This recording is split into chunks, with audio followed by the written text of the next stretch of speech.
अरे बिरजू कहाँ गया? कहीं दिख नहीं रहा है वो। मालिक बिरजू इस ठंड में अचानक बेहोश होकर गिर पड़ा था, इसलिए हम उसे घर छोड़ आए। अरे तो तुमने मुझे क्यों नहीं बताया? घर क्यों भेज दिया? मालिक मैं हूँ कि तुम बताओ जरा।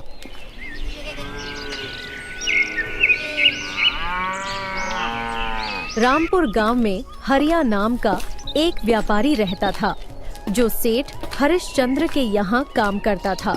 हरिया सेठ के खेतों पर मजदूरी करता था और फिर आए फसलों को नाव से दूसरे गांव में बेचा करता था।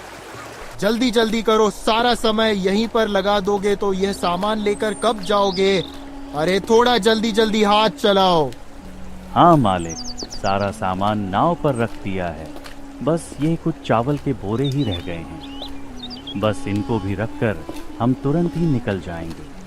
हाँ ठीक है, जल्दी करो। अरे बिरजू कहाँ गया? कहीं दिख नहीं रहा है वो। मालिक बिरजू इस ठंड में अचानक बेहोश होकर गिर पड़ा था, इसलिए हम उसे घर छोड़ आए। अरे तो तुमने मुझे क्यों नहीं बताया? घर क्यों भेज दिया? मालिक मैं हूँ कि तुम बताओ जरा। आप मालिक है? तो तुमने किससे पूछकर उसे घर भेज दिया? जी मालिक, गलती हो गई, आगे से ऐसा नहीं होगा। होना भी नहीं चाहिए, नहीं तो तुम्हारी नौकरी तो गई समझो। अब चलो सब जल्दी जल्दी काम करो। हरिया भाई, आज तो बहुत ठंड लग रही है। मेरे तो हाथ पैर ठीक से काम ही नहीं कर रहे हैं। भाई सारा मामला तो पेट का ही तो है। अगर यह भूख ना होती तो मैं तो इस ठंड में घर से बाहर ही नहीं निकलता। पर क्या करें, जब भगवान ने पेट दिया है तो इसके लिए तो यह सब करना ही पड़ेगा। हाँ भाई शंकर, हम गरीबों के पास इस ठंड में काम करने के सिवा कोई और रास्ता भी तो नहीं है। काम करें तो कुछ पैसे मिले। एक ये हमारा मालिक है जिसके पास हम गरीबों के ऊपर जरा सा भी दया भाव नहीं आता है। इतनी ठंड में दिन रात हमसे काम लेता है और खुद तो सारा दिन बंद घर में घुसा रहता है। अरे भाई थोड़ा धीरे बोल, कहीं मालिक ने सुन लिया तो खामखा ही सबको डांट पड़ेगी। वैसे भी मालिक के पास दिल कहाँ है हम मजदूरों के लिए? उन्हें तो बस काम से मतलब है, चाहे कितनी ही ठंड हो। अरे यूं रोने धोने से कुछ नहीं होगा। चलो, जितना जल्दी काम निपटे उतना ही जल्दी हम घर को लौट पाएंगे। सभी मजदूर नाव में बैठकर दूसरे गांव के लिए निकल पड़ते हैं।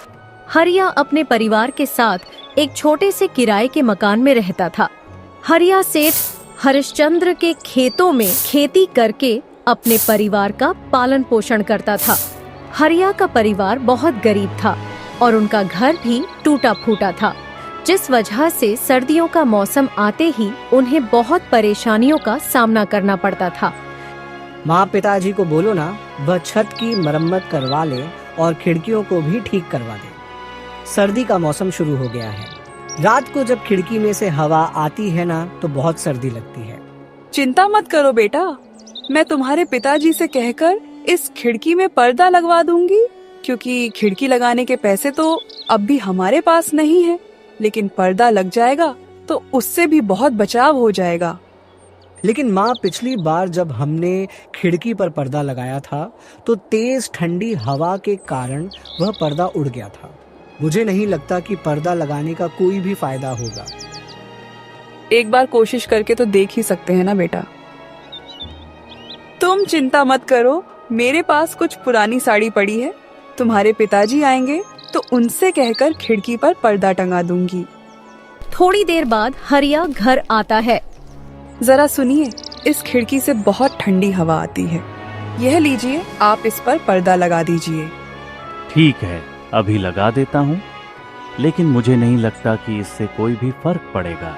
इधर तेज हवा चली तो पहले की तरह यह फट जाएगा। हरिया खिड़की पर पर्दा टांग देता है। ये देखो गुड्डू, तुम्हारा पर्दा लग गया। जी, मैं आपको कह रही थी कि ठंड का मौसम शुरू हो गया है। हमारी छत में जगह जगह छेद भी है। अगर ठंड में कहीं बारिश हो गई तो इस सर्दी को झेलना हमारे लिए कठिन हो जाएगा। इससे पहले कि कहीं बारिश हो, आप इस छत की मरम्मत करवा दीजिए। पर बिंदिया, तुम्हें तो पता है ना, मरम्मत करवाने में काफी पैसे लग जाएंगे और इतने पैसे अभी मेरे पास नहीं हैं। तो आप अपने सेठ से पैसे उधार ले लीजिए। बिंदिया, तुम्हें तो पता ही है ना, सेठ हरिश्चंद्र इतनी आसानी से पैसे देने वाला नहीं है। मेरी तनख्वाह ही वह बहुत मुश्किल से देता है, तो मुझे उधार में पैसे क्यों देगा? नहीं तो हमारे गांव में जमींदार गिरधर भी तो है, आप उससे पैसे ले लीजिए। आप किसी से भी पैसे ले लीजिए, बस छत की मरम्मत करवा दीजिए। यह ठंडी हवा अब हमसे बर्दाश्त नहीं होती है। अगर बारिश हो गई तो हमारा क्या होगा? ठीक है बिंदिया, मैं गिरधर के पास जाकर कुछ पैसे उधार मांग कर देखता हूँ। थोड़ी देर बाद हरिया जमींदार गिरधर के पास पहुंच जाता है। अरे आओ हरिया, कहो कैसे आना हुआ? आखिर इतने दिनों बाद अचानक तुम्हें हमारी याद कैसे आए? जमींदार जी, मुझे कुछ पैसे उधार चाहिए थे। अच्छा, तो तुम उधार लेने आए हो? उधार तो मैं तुम्हें दे दूंगा, लेकिन प्रतिशत ब्याज लगेगा। जमींदार जी, ब्याज कुछ कम नहीं हो सकता। नहीं भाई हरिया, ब्याज तो 3% पर लगेगा। गांव के बाकी लोगों को भी मैं 3% पर ही ब्याज देता हूँ, तो भला तुम्हें कैसे कम लगा सकता हूँ? अगर मैं तुम्हें ब्याज कम लगाया तो गांव के अन्य लोगों के साथ बेईमानी होगी ना? हाँ, बात तो आपकी ठीक है, मगर अरे अगर मगर के चक्कर में मत पड़ो। मैं कौन सा आज ही तुमसे पैसे मांग रहा हूँ। अभी कुछ दिन रहने दो, अगले महीने बाद से ब्याज की रकम चुका देना। मुझे भी कोई जल्दी नहीं है। ठीक है जमींदार जी, तो आप मुझे 3% ब्याज पर ही पैसे दे दो। हरिया जमींदार से पैसे लेकर अपनी छत की मरम्मत करवा लेता है। देखो बिंदिया, अब तो छत की मरम्मत भी हो गई है और खिड़कियां भी ठीक हो गई हैं। अब घर में ठंडी हवा भी नहीं आ रही है। अब हमारी ठंड भरी रात आराम से गुजर जाएगी। जी हाँ, बड़े दिनों बाद आराम मिला है घर में, वरना ठंडी हवाओं से तो पूरा शरीर कांप रहा था। इस तरह हरिया का परिवार के दिन खुशहाल बीत रहे थे। हरिया का काम भी अच्छा चल रहा था। कहिए मुंशी जी, क्या चल रहा है? सब ठीक तो है ना? हाँ, डर जरूरी है, नहीं तो जमींदारी नहीं चलेगी। आज की जो भी आमदनी होगी वह मुझे बता देना। वही तो देने आया हूँ हुक्म, लेकिन एक छोटी सी दिक्कत है एक जने को लेकर। दिक्कत किस वजह से हो रही है तुमको? हुक्म, वह हमारे गांव के मदन को लेकर। उसने पिछले ही साल हमसे नाव खरीदने के लिए पैसे उधार लिए थे। हाँ, तो क्या हुआ? उसने उधार सही समय पर नहीं भरा। अरे हुक्म, भरता कैसे, उसका कारोबार ही ठप हो गया। सुना था कि उसकी दुकान में चोरी हो गई थी, जिससे उसे बहुत घाटा हुआ और अब वह उधार नहीं भर पा रहा। अच्छा ऐसा है, तो जो उसने नाव खरीदी है उसे उठा लो। गिरधर बहुत ही चालाक और लालची जमींदार था। पहले गांव के लोगों को बड़े भारी ब्याज पर पैसे देता था और ब्याज न चुका पाने पर उनके घर, खेत खलिहान सब हड़प लिया करता था। यह पैसा रखो, जमींदार की आदमी आएंगे तो उन्हें यह पैसे दे देना। और कब तक देना होगा जी? गुड्डू अब बड़ा हो रहा है, उसकी पढ़ाई के लिए भी तो कुछ जमा करना होगा ना। और ज्यादा दिन नहीं, लगभग सब चुकता हो ही गया है। बस भगवान की कृपा से इसी तरह काम चलता रहा तो अगले आने वाले 3 महीनों में हमारा सारा कर्जा चुकता हो जाएगा। भगवान करे ऐसा ही हो। गुड्डू कहाँ है? वह पढ़ रहा है। उसका अच्छे से ख्याल रखना, आखिर वही हमारे लिए सब कुछ है। चलो मैं अब निकलता हूँ, नहीं तो काम में देरी हो जाएगी। अच्छे से जाइएगा। हे भगवान, बारिश होने लगी, ना जाने तुम्हारे पिता रह गए। भगवान करे सब ठीक हो। माँ, क्या हुआ? कुछ नहीं बेटा, तुम अंदर चलो, मैं अभी आती हूँ। भगवान उनकी रक्षा करना। इतनी बारिश हो रही है, बस वह सुरक्षित घर आ जाए। अरे थोड़ा सा खा लो ना बेटा, नहीं तो ये खाना बर्बाद हो जाएगा ना बेटा। माँ, मुझे भूख नहीं लगी है। रात बहुत बड़ी है बेटा, अगर अभी नहीं खाओगे तो रात में भूख लग जाएगी। माँ, आप कब खाएंगी? बस आपके पापा आ जाए तब हम एक साथ खा लेंगे। तुम खाकर सो जाओ। लगता है तुम्हारे पापा आ गए। मैं दरवाजा खोलकर आती हूँ। जी आप कौन? क्या ये हरिया का घर है? हाँ कहिए। आज नदी से नाव ले जाते समय बीच रास्ते में नाव पलट गई। नाव पलट जाने से हरिया की उस नदी में ही मौत हो गई।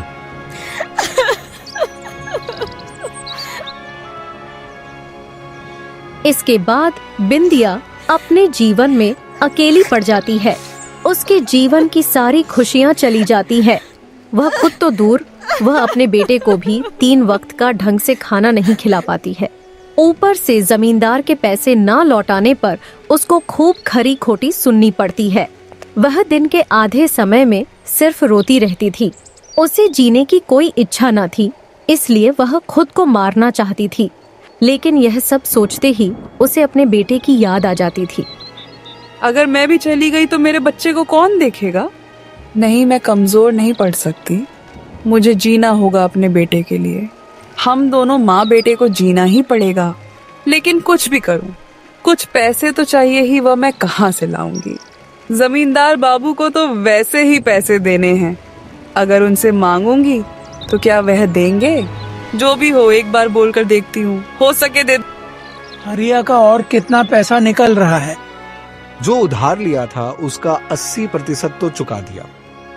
अगर आज वह जिंदा होता तो शायद बाकी का उधार भी चुका देता। लेकिन उसके मरने से मेरा पैसा नहीं मिलेगा। वैसे भी बहुत समय हो गया है। अगर जरूरत पड़ी तो अब उसका घर बेचकर पैसे लेना होगा। अगर हम घर ले लेंगे तो वह लोग रहेंगे कहाँ? यह मेरा सर दर्द नहीं है, वह उन्हें समझने दो। मैंने जो कहा है वह जाकर करो। जी, आप दोनों कैसी बातें कर रहे हैं? बेचारी विधवा कहाँ से भरेगी? अब आपका ब्याज और अब आप उसका घर लेने की भी बात कर रहे हैं। इतनी ठंड में वह बेचारी अपने बच्चे के साथ कहाँ जाएगी? कम से कम उन दोनों के बारे में तो सोचो। उन दोनों का क्या कसूर? एक तो वैसे ही उनके सर पर मुश्किलों का पहाड़ टूट पड़ा है और आप इस ठंड में उनसे उनकी छत भी छीनना चाहते हैं। आप ऐसा मत कीजिए। यहाँ क्या कर रही हो तुम? तुम्हें कितनी बार कहा है मेरे व्यापार में बार बार दखल अंदाजी मत किया करो। तुम्हारा काम घर में झाड़ू पोछा करना है। जाओ और अपना काम करो। माफी हुजूर, लेकिन ठकुराइन जी बात तो सही कह रही है। इतनी ठंड में वह बेचारे कहाँ जाएं? मैं क्या कह रहा था हुजूर, हरिया ने जितना पैसा दिया था उससे कहीं ज्यादा उसके घर की कीमत है। इसलिए आप वह का घर ले लीजिए और उन्हें नदी किनारे वाला आपका जो पुराना घर है ना, वह उनको दे दीजिए और थोड़े बहुत पैसे भी दे देना। वैसे भी वह घर कब से वीरान पड़ा हुआ है, क्या पता कब नदी में बह जाए और इसके लिए आपको कोई दोस्त भी नहीं दे सकेगा। वैसे भी अगर इतनी ठंड में आप उनको घर से बाहर निकलेंगे और यह बात गांव में फैलेगी तो आपकी बहुत बदनामी होगी। लोग आपको बेरहम समझेंगे। बात तो तुम पते की कर रहे हो तुम। ठीक है, जैसा तुमने कहा है वैसा ही करो। जमींदार बाबू, आओ आओ, तुम्हारी ही बारे में बात चल रही थी। ये बताओ, इस बार तुमने मेरा बकाया क्यों नहीं दिया? इसी बारे में तो आपसे बात करने आई हूँ जमींदार जी। मेरे गुड्डू के बाबूजी जो कुछ भी बचा कर गए थे वह सब तो अब खत्म हो चुका है।